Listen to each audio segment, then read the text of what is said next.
The Time Machine by H.G. Wells. Chapter 7. Now, indeed, I seemed in a worse case than before. Hitherto, except during my night's anguish at the loss of the time machine, I'd felt a sustaining hope of ultimate escape, but that hope was now staggered by these new discoveries.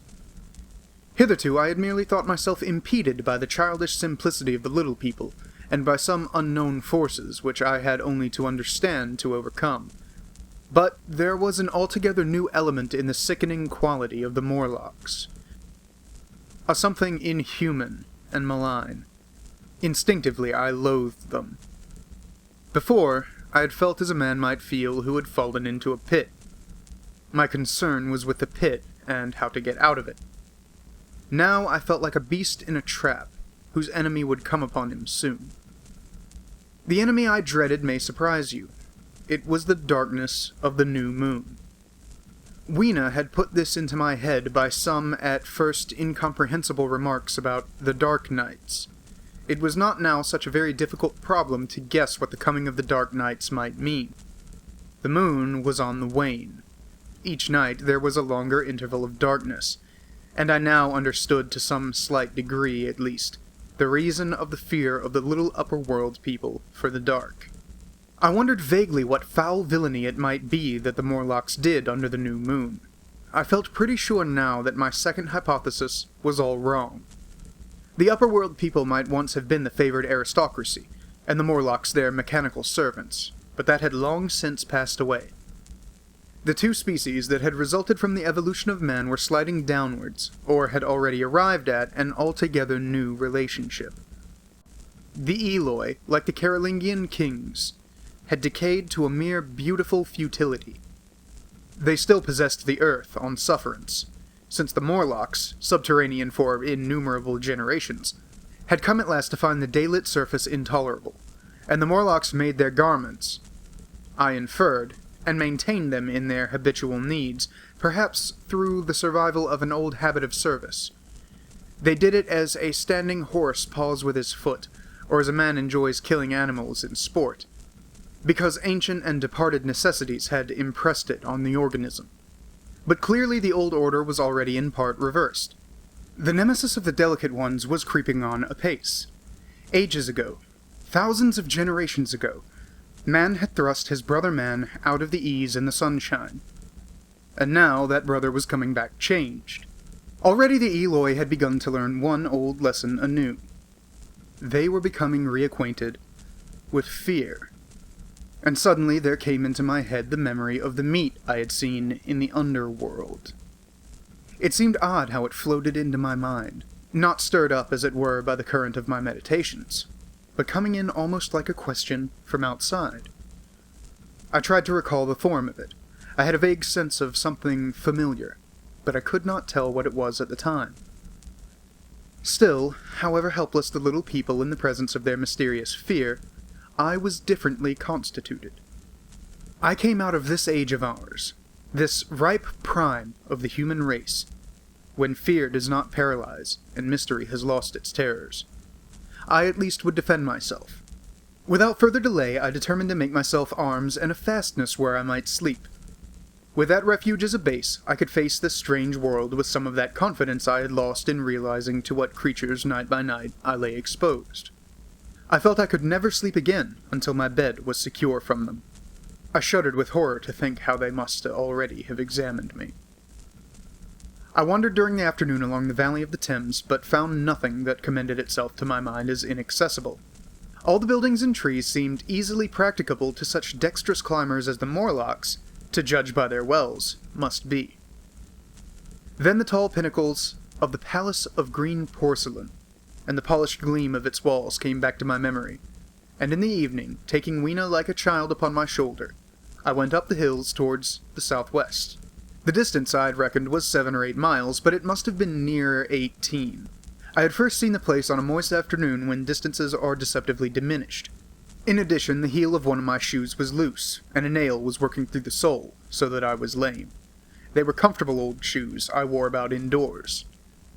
And it was already long past sunset when I came in sight of the palace, silhouetted against the pale yellow of the sky. Weena had been hugely delighted when I began to carry her, but after a while she desired me to let her down, and ran along by the side of me, occasionally darting off on either hand to pick flowers to stick in my pockets. My pockets had always puzzled Weena, but at the last she had concluded that they were an eccentric kind of vase for floral decoration. At least, she utilized them for that purpose. And that reminds me. In changing my jacket, I found... The time traveler paused, put his hand into his pocket, and silently placed 2 withered flowers, not unlike very large white mallows, upon the little table. Then he resumed his narrative. As the hush of evening crept over the world and we proceeded over the hill crest towards Wimbledon, Weena grew tired and wanted to return to the House of Grey Stone. But I pointed out the distant pinnacles of the Palace of Green Porcelain to her, and contrived to make her understand that we were seeking a refuge there from her fear. You know that great pause that comes upon things before dusk? Even the breeze stops in the trees. To me there is always an air of expectation about that evening stillness. The sky was clear, remote, and empty save for a few horizontal bars far down in the sunset. Well, that night, the expectation took the color of my fears. In that darkling calm, my senses seemed preternaturally sharpened. I fancied I could even feel the hollowness of the ground beneath my feet. Could, indeed, almost see through it, the morlocks, on their anthill going hither and thither and waiting for the dark. In my excitement, I fancied that they would receive my invasion of their burrows as a declaration of war. And why had they taken my time machine? So we went on in the quiet, and the twilight deepened into night. The clear blue of the distance faded, and one star after another came out. The ground grew dim and the trees black. Weena's fears and her fatigue grew upon her. I took her in my arms, and talked to her and caressed her. Then, as the darkness grew deeper, she put her arms round my neck, and closing her eyes tightly pressed her face against my shoulder. So we went down a long slope into a valley, and there in the dimness I almost walked into a little river. This I waded and went up the opposite side of the valley, past a number of sleeping houses, and by a statue, a faun or some such figure, minus the head. Here too were acacias. So far I had seen nothing of the Morlocks, but it was yet early in the night, and the darker hours before the old moon rose were still to come. From the brow of the next hill I saw a thick wood spreading wide and black before me. I hesitated at this. I could see no end to it, either to the right or the left. Feeling tired, my feet in particular were very sore. I carefully lowered Weena from my shoulder as I halted, and sat down upon the turf. I could no longer see the Palace of Green Porcelain, and I was in doubt of my direction. I looked into the thickness of the wood and thought of what it might hide. Under that dense tangle of branches, one would be out of sight of the stars. Even were there no other lurking danger, a danger I did not care to let my imagination loose upon, there would still be all the roots to stumble over and the tree boles to strike against. I was very tired, too, after the excitements of the day, so I decided that I would not face it, but would pass the night upon the open hill. Weena, I was glad to find, was fast asleep. I carefully wrapped her in my jacket and sat down beside her to wait for the moonrise. The hillside was quiet and deserted, but from the black of the wood there came now and then a stir of living things. Above me shone the stars, for the night was very clear. I felt a certain sense of friendly comfort in their twinkling. All the old constellations had gone from the sky, however. That slow movement which is imperceptible in 100 human lifetimes had long since rearranged them in unfamiliar groupings. But the Milky Way, it seemed to me, was still the same tattered streamer of stardust as of yore. Southward, as I judged it, was a very bright red star that was new to me. It was even more splendid than our own green Sirius. And amid all these scintillating points of light, one bright planet shone kindly and steadily, like the face of an old friend. Looking at these stars suddenly dwarfed my own troubles and all the gravities of terrestrial life. I thought of their unfathomable distance and the slow inevitable drift of their movements out of the unknown past into the unknown future. I thought of the great processional cycle that the pole of the earth describes. Only 40 times had that silent revolution occurred during all the years that I had traversed, and during these few revolutions, all the activity, all the traditions, the complex organizations, the nations, languages, literatures, aspirations, even the mere memory of man as I knew him, had been swept out of existence. Instead were these frail creatures who had forgotten their high ancestry, and the white things of which I went in terror. Then I thought of the great fear that was between the two species, and for the first time, with a sudden shiver, came the clear knowledge of what the meat I had seen might be. Yet it was too horrible. I looked at little Weena sleeping beside me, her face white and star-like under the stars, and forthwith dismissed the thought. Through that long night I held my mind off the Morlocks as well as I could, and whiled away the time by trying to fancy I could find signs of the old constellations in the new confusion. The sky kept very clear, except for a hazy cloud or so. No doubt I dozed at times. Then, as my vigil wore on, came a faintness in the eastern sky, like a reflection of some colorless fire, and the old moon rose, thin and peaked and white. And close behind, and overtaking it, and overflowing it, the dawn came, pale at first, and then growing pink and warm. No Morlocks had approached us. Indeed, I had seen none upon the hill that night. And in the confidence of the renewed day, it almost seemed to me that my fear had been unreasonable. I stood up and found my foot with the loose heel swollen at the ankle and painful under the heel. So I sat down again, took off my shoes, and flung them away.